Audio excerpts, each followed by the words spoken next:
синий с белую крапинку, чем проповедь самого Сперджена. If we have time later, I'll read you the comments she wrote. И если у нас останется время, я еще прочитаю некоторые слова, которые она говорила. After the evening service, people were so excited to have this man there as their pastor, they wouldn't move until the deacons assured them that they would do their best to try to get him to come again. And before Spurgeon left the building that night, they invited him to come back. И поэтому после служения прихожане церкви не хотели уходить, пока они не убедили диакона в том, чтобы они заставили Сперджена остаться. И поэтому никто не разошелся, пока они не попросили Сперджена прийти еще раз. Here is his description of that day. Вот что Сперджен говорит, вспоминая об этом дне. He said, "The Lord helped me very graciously. Он говорит, Господь оказал мне великую милость. I had a happy Sunday in the pulpit. У меня было счастливое воскресенье за кафедрой. I spent the day in between services with warm-hearted friends. Я провел время между служениями с дорогими друзьями. And when I went back to the boarding house that night, I was not alone. И поэтому, когда я вернулся назад в гостиницу, я уже был не один. And he said I was no longer afraid of London. Я уже не боялся Лондона. My tone was changed. Мой тон изменился. I didn't want anyone's pity. Мне не нужно было чье-то сожаление. I didn't care what those young students thought about the miraculous preachers in London. Мне уже было все равно, что говорили эти молодые ребята о чудесных проповедниках Лондона. The noise in the street didn't bother me. Мне уже не мешал шум на улице. Nothing could have bothered me. Ничто мне не могло помешать. He said, I looked at the lion, and his majesty didn't appear to be as tenth, as majestic, as when I heard his roar from miles away. That's another metaphor. Okay. You have trouble with those. Just skip it. It's not important. A few days later, he wrote to his father. Ну, он просто сказал, что это еще одна метафора, ты их не умеешь переводить, поэтому не переводить, давай дальше. He apparently spent... I just translated what you told me, so there you go. Metaphors don't translate well. All right. I wasn't sure if the lion was Jesus Christ or not. Oh, yeah, no. Okay, I see. You know, so London was the lion. The lion, like the devil, really. You know. Oh, okay. The adversary of the devil walks around like a roaring lion. But it just represents something that he felt threatened by. But it doesn't matter. Значит, просто он говорит, да, я так понял, что метафоры, ты с ними не дружишь. И я спросил, что значит эта метафора? Я же думал, потому что она такая красочная, и трудно, если ты не знаешь, что она значит, то на другой язык нельзя перевести. И я думал совсем другое, чем она на самом деле являлась, и он сказал, ладно, хорошо, постараюсь больше без метафор. I'll skip the metaphors from now on. Thanks. So he stayed in London for a few days. Итак, он остался в Лондоне на протяжении нескольких следующих дней. He wrote one of those letters I mentioned to his father. Он написал одно письмо, которое мы уже упоминали своему отцу. He described his activities. Он описывал свое поведение. He sounds like any 21st century visitor to London. И он, то, что он описывает, это очень похоже на воспоминания многих других людей, которые посетили Лондон в 20 столетии. He went to St. Paul's Cathedral, which is still one of the great tourist attractions. Значит, побывав в Лондоне, он первым делом пошел в собор Святого Павла, который до сих пор является одним из самых таких больших туристических мест. He climbed to the top of it, where you can go out and look over the city of London. Он забрался на самый верх, откуда можно выйти из балкона посмотреть на Лондон. And he says he left a lot of money with the booksellers. И он сказал, что он оставил много денег в книжном магазине. He later wrote a book called Commentaries and Commentators. Позднее он написал книгу, которая называется «Комментарии и комментаторы», where he basically listed all the popular commentaries, and he wrote a critique or a word of praise for each book. Где он, в этой книге был список популярных комментариев, и каждый из них он добавил либо замечание, либо похвалу. And in that book, as he's critiquing one of the commentaries, he says this. И в этой книге, когда он критиковал один комментарий, он пишет следующее. It was a commentary by Thomas Scott. Этот комментарий написал человек по имени Томас Скотт. As he comments on that particular commentary in his book, говоря об этом комментарии, he says, He bought a copy of this with his first pulpit fee in London. Он говорит, что он купил копию этого комментария, потратив на это первые заработанные в Лондоне деньги. But he said afterwards he came to think of it as nothing but milk and water. Но в конце концов он понял, что этот комментарий не представляет собой ничего большего молока и воды. So apparently he wasn't that pleased with his first book purchases. Поэтому складывается впечатление, что он расстроился, что потратил свою первую зарплату на такую первую книгу.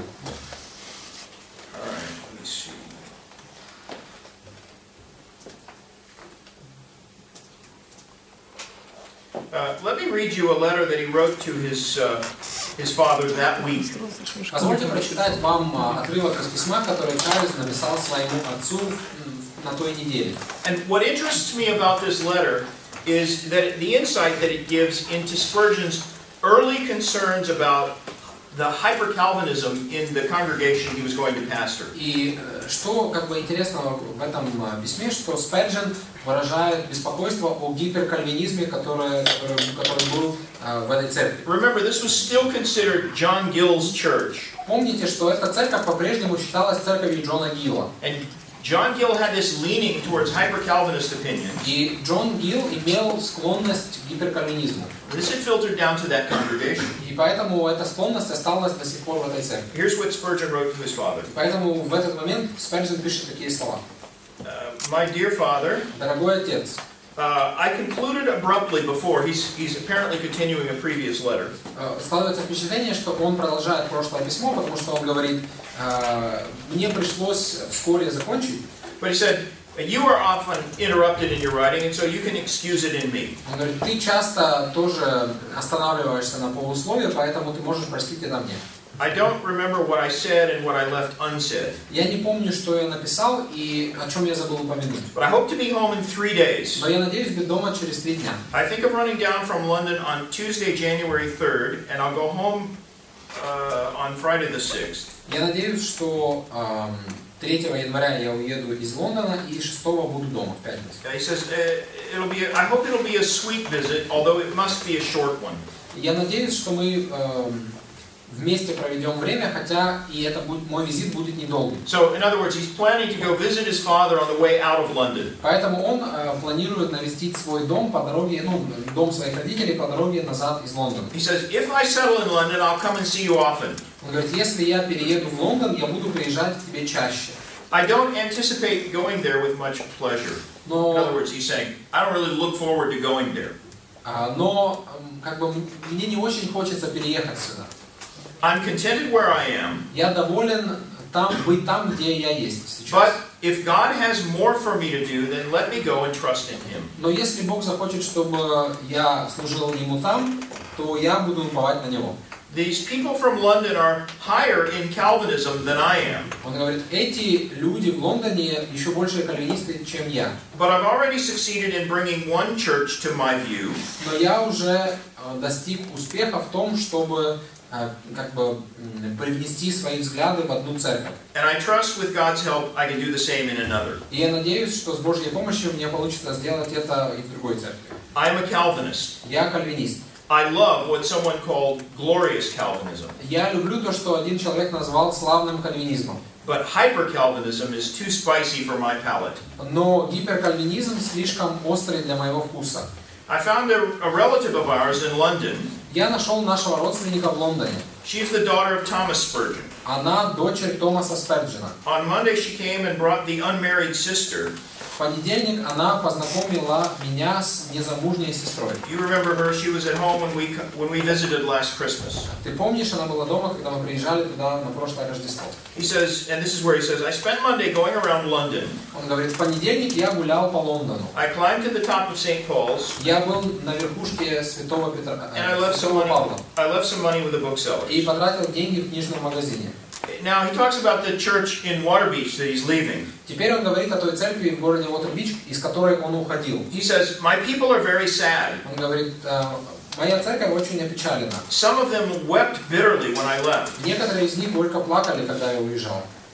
Although I made no reference to the subject in the pulpit. In other words, he didn't talk about the fact that he was going to London when he preached. И он говорит о том, хотя я из кафедры не упоминал о том, что меня пригласили проповедовать в Лондон. It's too uncertain to speak of it publicly. Потому что я еще не знаю, останусь там я или нет, поэтому зачем об этом говорить публично. Now he comes back to the subject of hyper-Calvinism. Теперь он возвращается к гиперкальвинизму. He says it's Calvinism they need in London. Он говорит, в Лондоне нужен кальвинизм. Arminian preaching will not be endured. Потому что армiniанская проповедь им не нравится. Several people in the church know more than I do about theology. Он говорит, что несколько людей в церкви знают больше о богословии, чем я. They would not admit that that's so. Они бы с этим не согласились. But they all expressed their belief that my originality was the very thing that would draw a London audience. Но многие считают, что моя оригинальность это то, что привлечет внимание в эту церковь. And then he closes the letter with some greetings. И он как бы прощается в этом письме. What time do we need to finish? 5 more minutes at 20. All right. I think I'm going to pause there and pick it up. Maybe it'd be a good time to ask if anyone has any questions. Ну, как бы я хотел бы на этом сделать паузу и уйти на перерыв, но если у вас есть вопрос, вы можете его задать, прежде чем мы уйдем. I do have some more things to show as well. У меня есть несколько слайдов.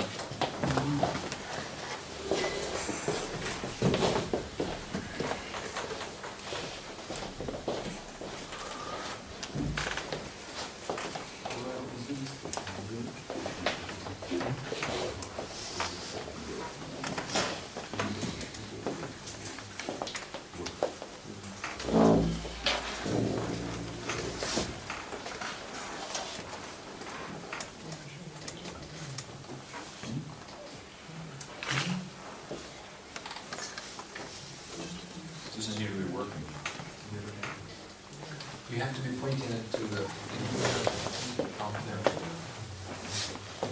Can you just advance it one? Sure. There you go.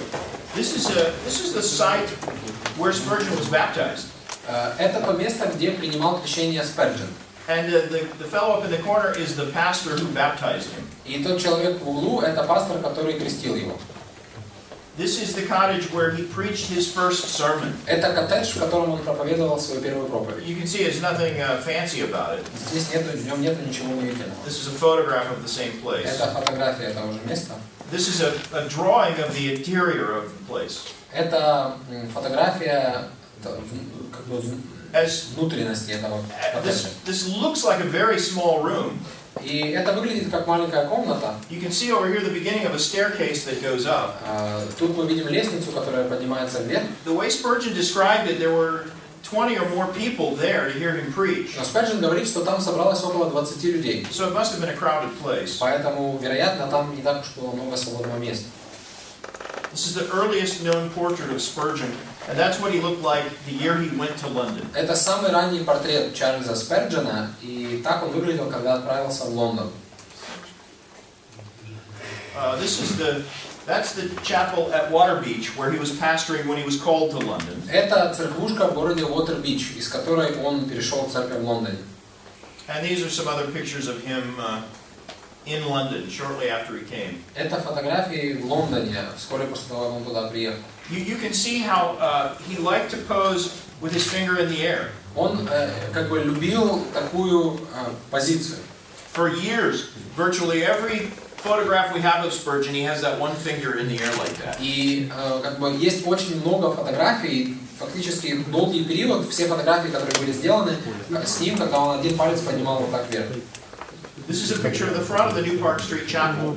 Это картинка New Park Street церкви. Sperdzien described it as a very dingy place. Сперджен описывал эту церковь как очень неопрятное место. And he hadn't been there very long. I mentioned that a deacon said after 3 months the place would be full. И если, как бы, стоит вспомнить о том, что Сперджен не провел там много времени, потому что, помните, диакон сказал, что ты нам нужен на 3 месяца. In fact, the auditorium filled up after 1 month. И на самом деле эта церковь стала переполненной через 1 месяц. And on summer nights, when this place was full, it was not a comfortable place to be. И в пятничные вечера, точнее не пятничные, а в летние вечера, когда эта церковь была переполнена, там было очень некомфортно. There was no ventilation, and these windows on the front were all sealed shut. Там не было вентиляции, и все окна, они были забиты, их нельзя было открыть. Spurgeon wanted to replace the windows with windows that would be broken, or that could open rather. Сперджен захотел поменять окна на те, которые можно было бы открывать. And when the deacon said, "No, these windows are historic. We can't replace them." И диакон сказал: нет, как же мы их можем выбросить? Это же историческое достояние. He threatened to break them. Сперджен сказал: ну хорошо, я их разобью тогда. This is Benjamin Keach. Это Бенджамин Кич. This is John Gill with the turned-up nose, sniffing the odor of Arminianism. А это Джон Гилл, который своим носом вынюхивает армян. That's John Rippon. He was the earliest, rather the last of the 3 famous pastors. Это Джон Риппон, который был последним из тех 3 известных пасторов. This portrait is, I believe, was taken when Spurgeon began his ministry there. И это Сперджен в начале своего служения там. Some more pictures of him.